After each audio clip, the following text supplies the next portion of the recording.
Hi students, in the last lecture we had studied about the phase and group velocity. In this lecture we will study about the transmission line equation.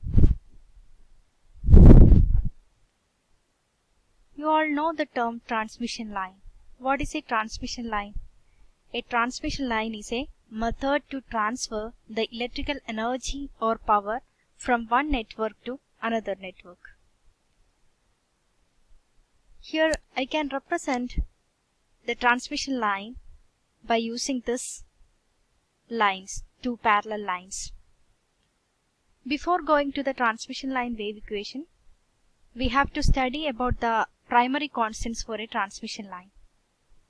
For that, it is the normal transmission representation of the transmission line.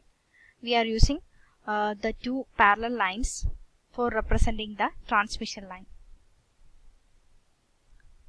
Now I want to get rid of the transient time effect. What I can do is I can reduce the total length of the transmission line and I make the transmission line into so many segments, small segments, having the length of the each segment is delta x. It is shown here. If we zoom each segment of this transmission line part, the transmission line is having a high frequency. So this part will contains an inductance and it is a wire, so it should contain a resistance.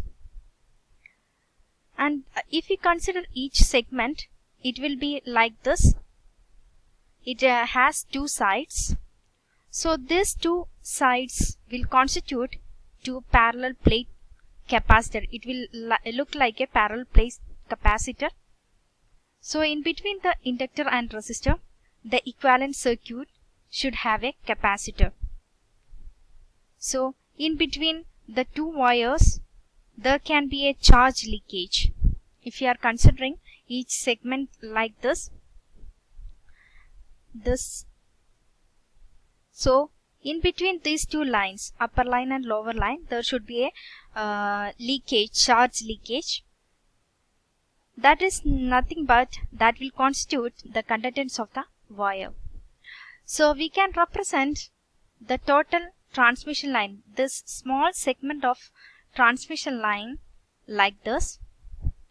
So this line constitute a impedance and a capacitance, resistance and conductance. This is an inductor, capacitor, resistor and a conductor.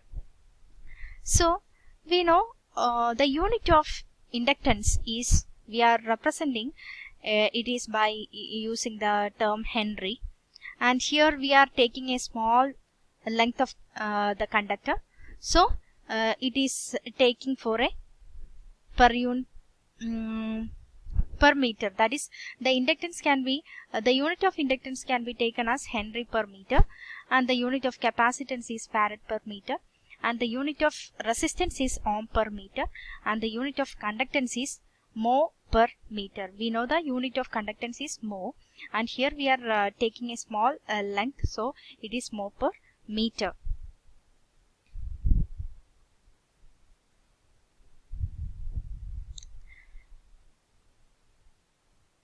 Next we go to the transmission line equation.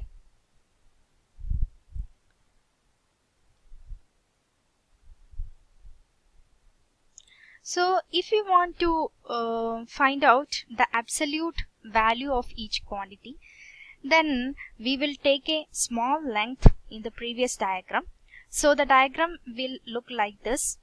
That is in the former diagram we have L, R, C and G. So in order to get the absolute values, we are taken into consideration a small length delta x to each variables, that is inductor, resistor and conductance, capacitor, etc. So we get the absolute value for this circuit. So here the inductance is L delta X, and resistance, in the place of resistance it is R delta X, and here it is C delta X, and here it is G delta X, and we are applying a voltage, supply voltage here, it is V, and because of this voltage a current will be flowing through the circuit, that is I. So in the output side we get a voltage and corresponding current. The voltage value is V plus delta V, and the current value is I plus delta I. So this is the diagram, equivalent diagram for deriving the transmission line equation. So here we are giving a term delta V. Then what would be the value of this delta V? Actually delta V is the voltage drop across the resistance and the inductance. Resistor and inductor. Okay. Then how we find out the value for delta V? The delta V is equal to R into, it is the drop. So we are considering the drop in the resistor, that is R delta X into I plus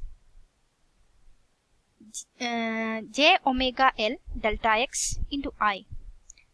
Here J omega L is the impedance which is offered by the inductor. So we can write this R delta X plus J omega L delta X into I. These are the drops of resistor and drops through the resistor and the inductor.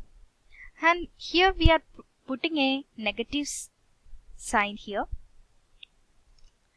So we know the voltage available at the output is always less than the input side. So here we are giving the notation like a V plus delta V, and V is the supply voltage, and next is the delta V.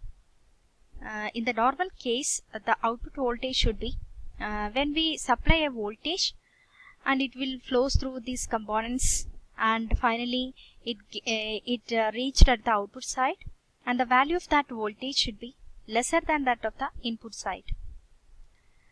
For example, if you are giving a 5 volt here, when it is flowing through this inductor, resistor, capacitor, etc., the output side voltage will always be less than 5 volt.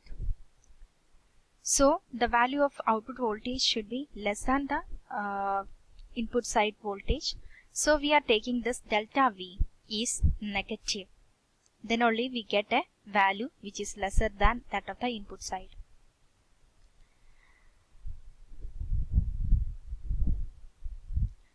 Here we are taking a small length,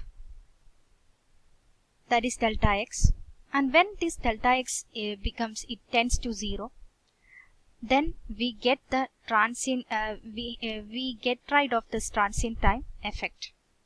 So in the next step we should take the limit delta X tends to 0, and this is delta V, and take this delta V divided by delta X, that is equal to minus of R plus J omega L into I.